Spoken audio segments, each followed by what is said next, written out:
Hi అండి. మనకి పరిస్థితులు అన్నీ నేర్పిస్తాయంటే ఏమో అనుకున్నా నేను.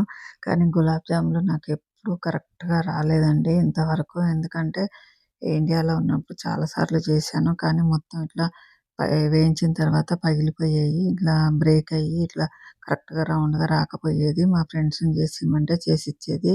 ఎప్పుడైనా పాపం ఏ అకేషన్ ఉన్నా వాళ్ళే చేసి పెట్టేదనమాట. అయితే ఇప్పుడు ఇక్కడ కెనడాలో ఉన్నాం ప్రస్తుతము. ఇక్కడ ఆప్షన్ లేదు కాబట్టి, ఫ్రెండ్స్ లేరు కాబట్టి నేనే చేసుకోవాల్సొచ్చింది. పిల్లలు గులాబ్ జామ్ చెయ్యి మమ్మీ అంటే, సరే అని ట్రై చేశాను. కానీ చాలా సూపర్‌గొచ్చాయి. అయితే గులాబ్ జామ్ బ్యాటర్ ఉంటది కదా! పిండి అది తీసుకొని 2 కప్పులు తీసుకున్నాను.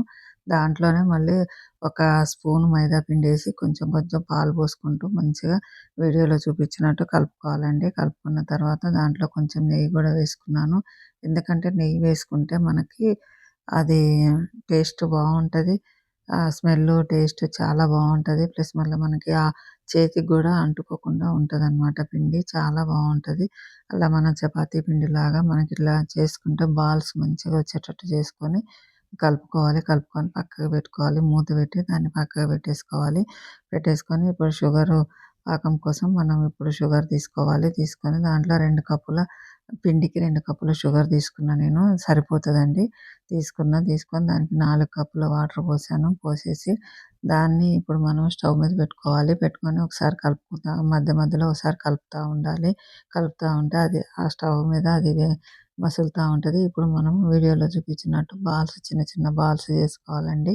అయితే దీన్ని ఇట్లా చేత్తోటి కొంచెం ప్రెస్ చేసుకుంటూ చేసుకోవాలి బాల్స్. అన్నీ అలాగే మొత్తం పిండినంతా బాల్స్ లాగా చేసుకొని పెట్టుకోవాలి. పెట్టుకున్న తర్వాత మనం ఇప్పుడు స్టవ్ మీద ప్యాన్ పెట్టుకొని దాంట్లో మంచిగా డీప్ ఫ్రైకి ఆయిల్ పోసుకోవాలి. అది వేడయ్యేసరికి కొంచెం మనం పాకం ఒకసారి చూసుకోవాలి. చూసుకున్న తర్వాత కొంచెం యాలకుల పౌడర్ ఏసాను.